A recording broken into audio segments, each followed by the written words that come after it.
Have you ever been in the middle of an English conversation and suddenly, silence?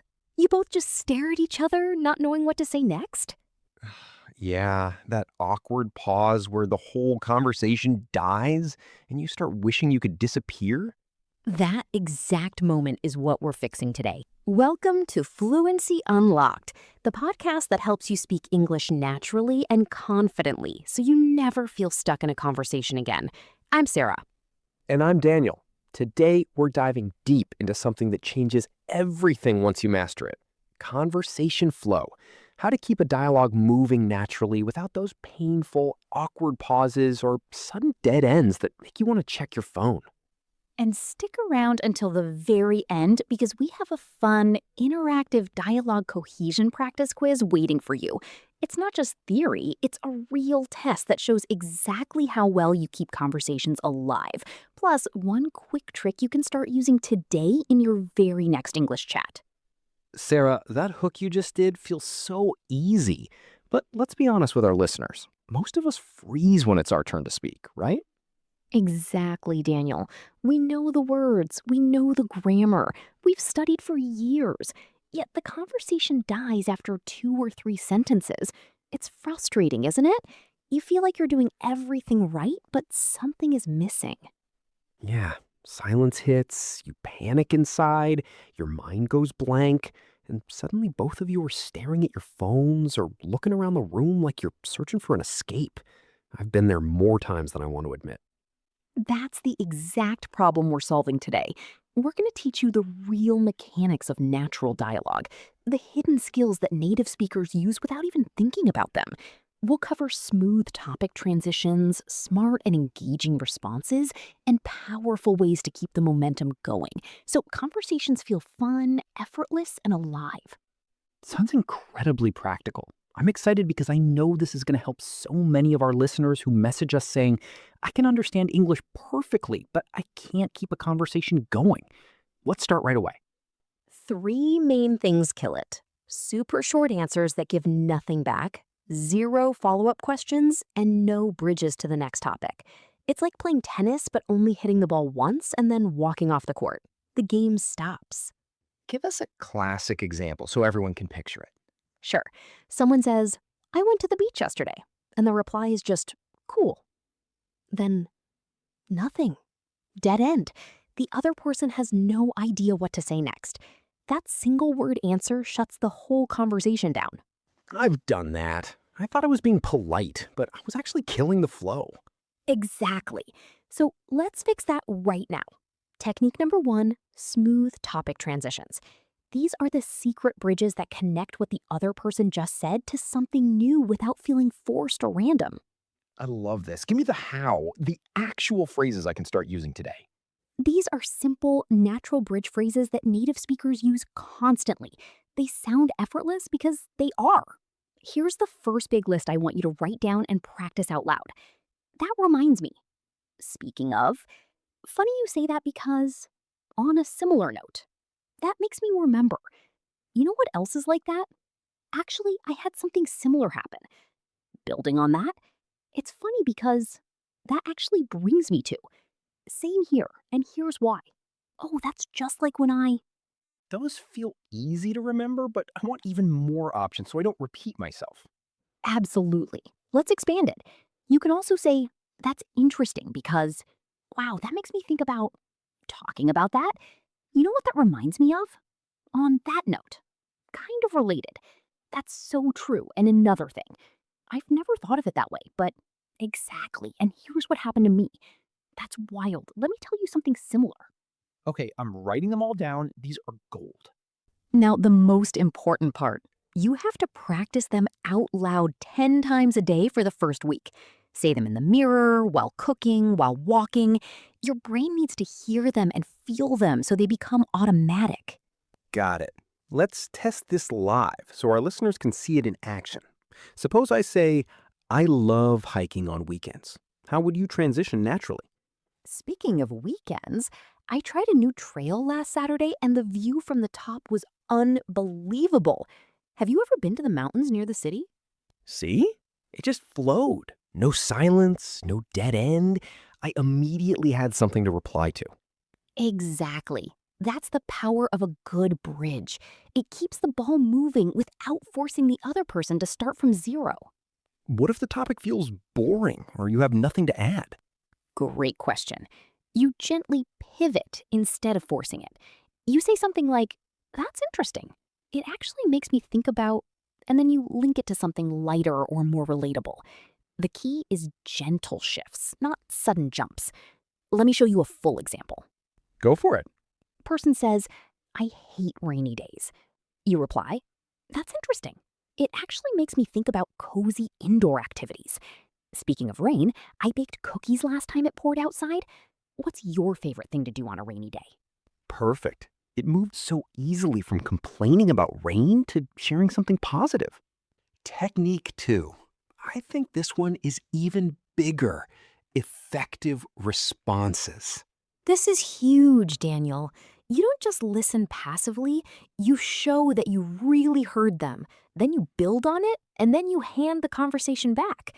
It makes the other person feel valued and keeps the energy high. Break it down step by step because I want to get this right. It's a simple three-part formula. Acknowledge what they said, add a small detail from your own experience, and ask an open question. Give us the classic example. Someone says, "Work was crazy today."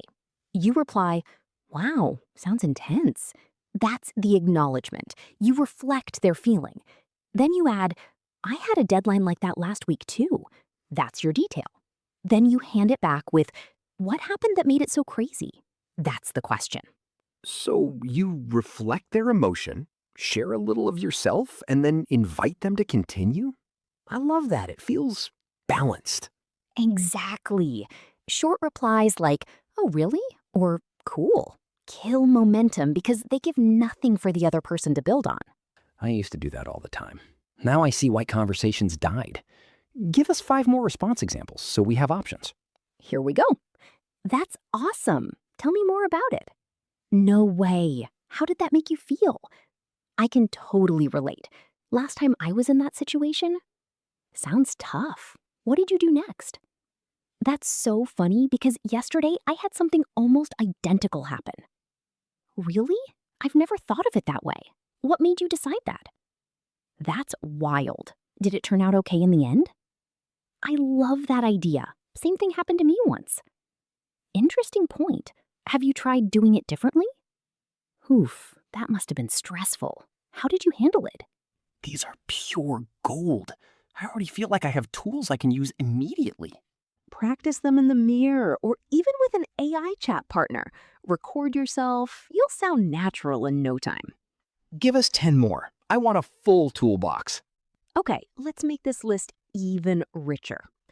"That's wild. Did it turn out okay?" "I love that. Same thing happened to me once."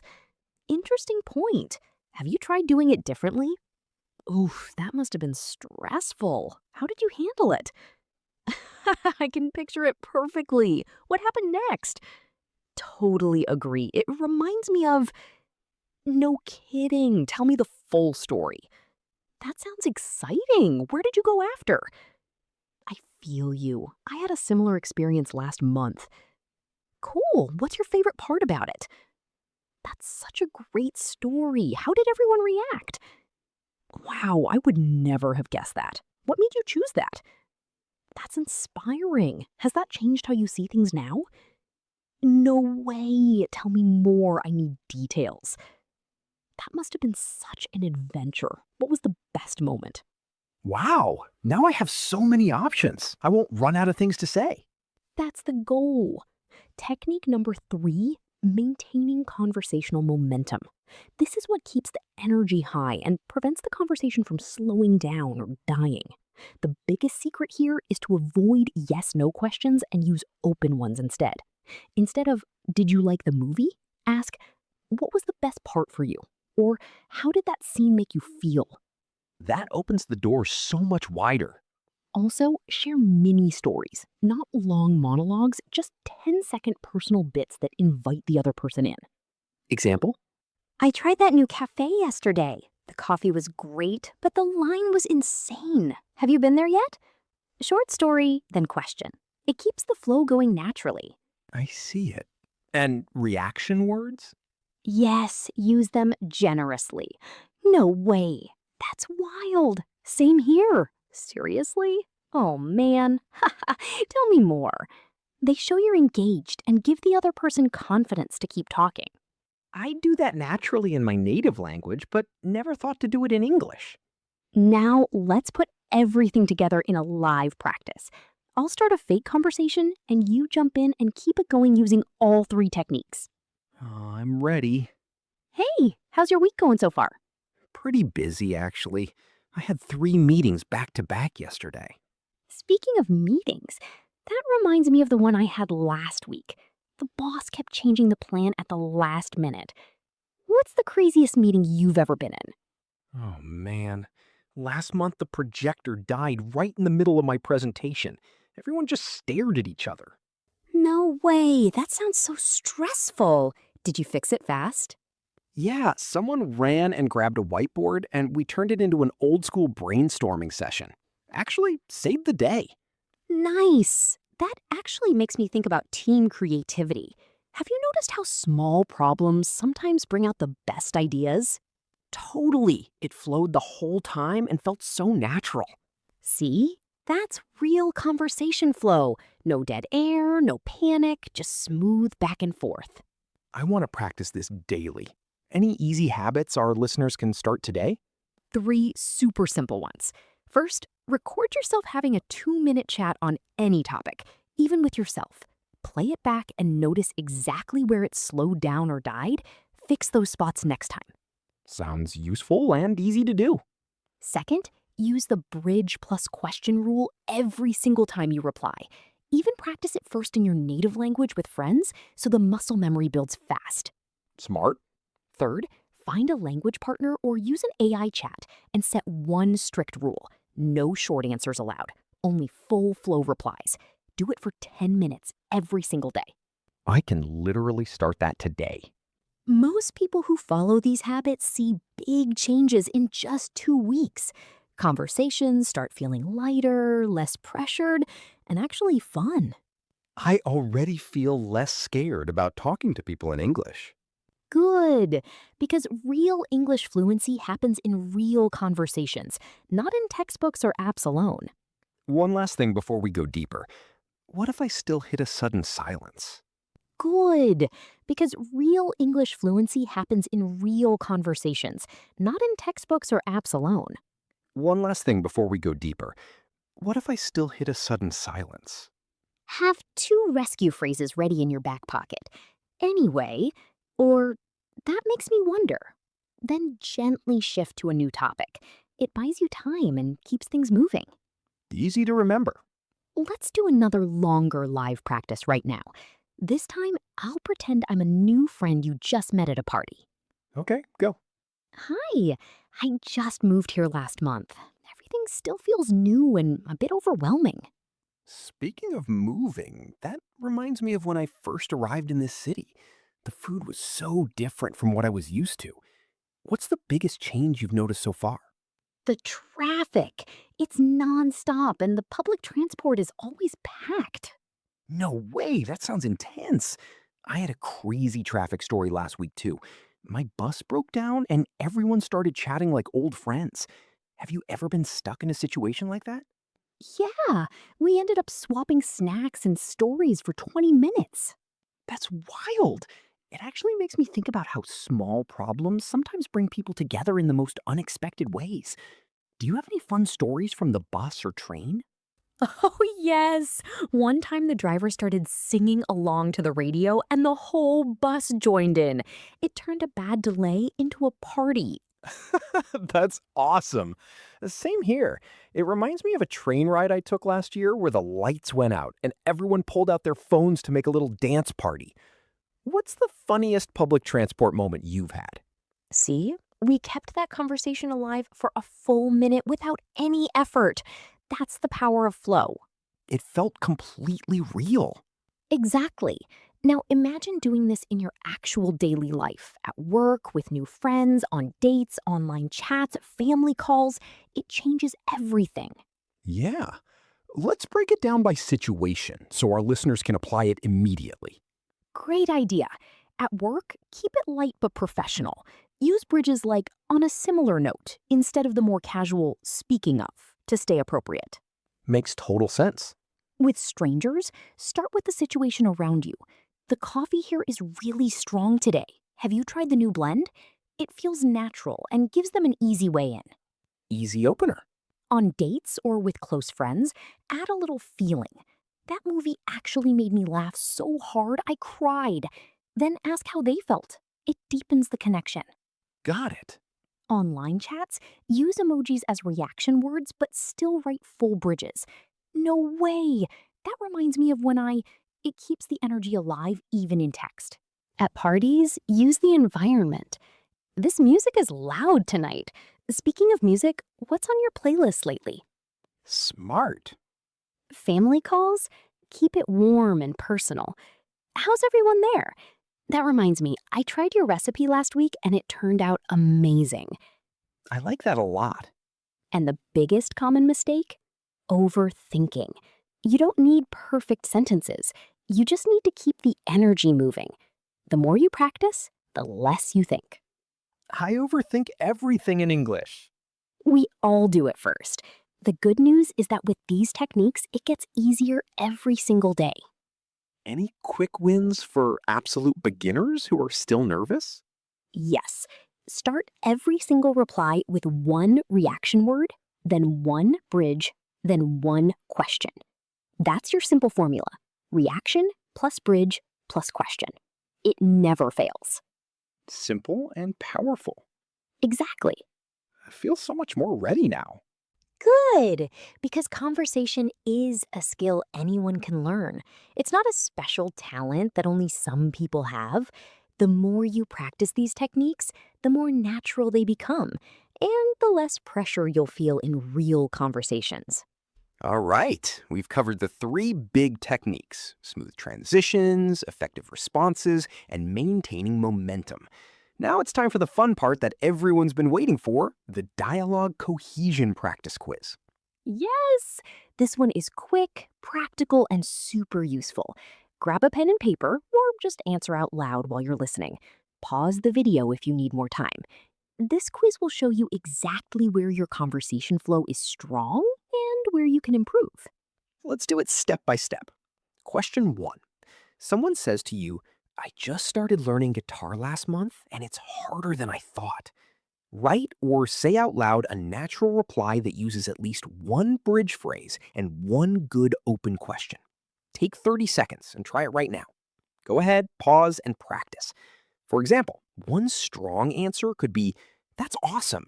Speaking of learning new skills, it reminds me of when I started playing piano. What's the hardest part for you so far?"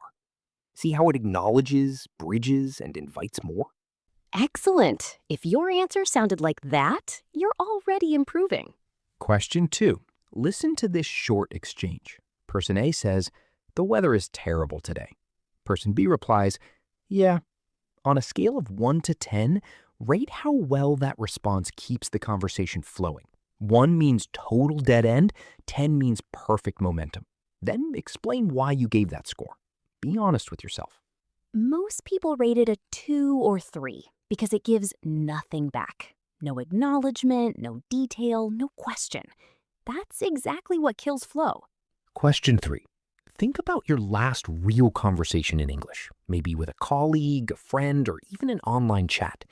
How many smooth transitions or bridge phrases did you actually use? Count them from 0 to 5. If it was 0, that's okay. Today is the day it starts changing.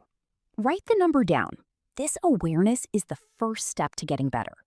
Question 4. Create a full 3-turn conversation in your mind or out loud. Start with this line. I watched a really good documentary last night. Then reply to yourself using at least 2 bridge phrases and 2 open questions. Make it flow naturally for at least 30 seconds. Go ahead and try it now. For example, you. I watched a really good documentary last night. Reply 1. That sounds interesting. Speaking of documentaries, it reminds me of one I saw about space travel. What was the documentary about? Reply 2. No way, that's wild. I can relate because I love space stuff too. What was the most surprising thing you learned? Perfect. If yours flowed like that, you're doing great. Question 5. On a scale of 1 to 10, how often do your English conversations die after just 3 or 4 sentences? Be honest. If it's below 5, don't worry. These techniques will change that fast. And the final question, which technique will you practice first this week? Smooth topic transitions, effective responses with the three-part formula, or maintaining momentum with open questions and mini stories? Tell us in the comments. We read every single one. Drop all your answers below.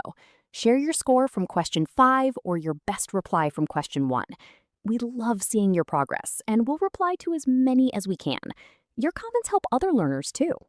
If this episode helped you feel more confident about keeping conversations alive, please hit the like button, subscribe to Fluency Unlocked, and share this video with one friend who always says, I understand English, but I can't speak it naturally. Your share could change someone's fluency journey. Next week, we're going even deeper. We'll talk about how to turn basic small talk into real, meaningful conversations that actually build connections. You're going to love that one because it takes everything we learned today and makes it even more powerful.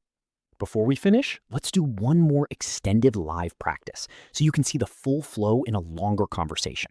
This time, we'll make it feel like a real casual chat you might have at a cafe or after class. Okay, let's go. I'll start as if we just met at a language exchange event. Ready when you are. Hi, nice to meet you. I've been coming to these language exchanges for about 3 months now. It's my first time seeing you here. Speaking of language exchanges, that reminds me of my very first one last year. I was so nervous, I barely said anything. What made you decide to start coming? I wanted to practice speaking more because I get stuck in meetings at work. The traffic here is crazy too. It took me forever to get here today. No way. I feel you on the traffic. That actually brings me to something funny that happened last week. My bus broke down, and everyone started sharing snacks and stories. Have you ever been stuck in traffic like that? Yes. Last month I was in a taxi and the driver started telling me his life story. It turned a bad delay into the most interesting ride. That's wild. I can picture it. It makes me think about how small problems sometimes create the best memories. What was the funniest part of that taxi ride? He kept singing along to old songs on the radio and asked me to join in. I was laughing so hard. That's awesome. Same here. I love those unexpected moments. On a similar note, have you tried any good cafes around here after the exchange? Yes, there's one nearby with amazing coffee. Speaking of coffee, I tried a new blend yesterday and it was so strong I couldn't sleep. What's your go-to drink when you need energy? I'm a big tea person, actually. That reminds me, I found this little tea shop that has flavors from all over the world. You should check it out sometime. See how naturally that flowed? We moved from language exchange to traffic to funny stories to cafes without any awkward silence. That's exactly what we want for you. It felt real and effortless. Exactly. The more you practice these bridges, responses, and momentum tricks, the more your brain will do them automatically. Let's give our listeners one final big takeaway before we wrap up. Here it is. Good conversations aren't about being perfect or knowing every word. They're about keeping the energy moving and making the other person feel heard and interested. Use the 3 techniques we covered today: bridges for transitions, the acknowledge, add, ask formula for responses, and open questions plus mini stories for momentum, and you'll notice conversations become lighter, longer, and much more enjoyable. Start small. Pick just one technique this week. Maybe practice bridge phrases every time you reply to someone, or use the 3-part response formula in your next English chat. Small, consistent practice beats trying to do everything at once. Remember, even native speakers have moments where conversations slow down. The difference is they know how to restart the flow gently. Now you know those same tools. One more thing. If you still feel nervous, that's completely normal. Every fluent speaker you admire started exactly where you are right now. The only difference is they kept practicing. You've got this. Real fluency isn't about never making mistakes. It's about being able to keep talking even when things aren't perfect. Thank you so much for listening to this episode of Fluency Unlocked. If you enjoyed it and want more practical conversation training, make sure you're subscribed and hit the notification bell so you never miss an episode. We release new episodes every week with fresh topics that help you speak more naturally and confidently. Next week, how to turn small talk into deeper, more meaningful conversations that actually build real connections. You won't want to miss it. Also, check out our playlist Spoken Fluency Breakthrough if you want to binge more episodes like this one. The link is in the description. And don't forget to leave a comment with your quiz answers or tell us which technique you're going to practice first this week. We read every comment, and it helps us create even better content for you. If this video helped you even a little, please give it a thumbs up. It really helps the channel grow and reach more learners who need this kind of practical help. Share this episode with a friend or classmate who always says they freeze in English conversations. Your share could be the thing that finally unlocks their fluency. We'll see you in the next episode. Keep practicing, keep flowing, and keep unlocking your English. You've got everything you need now. Go out there and have some great conversations this week. Remember, conversation is a skill, and you're getting better every single day. Thanks for joining us today. Bye, everyone. Bye. See you next time.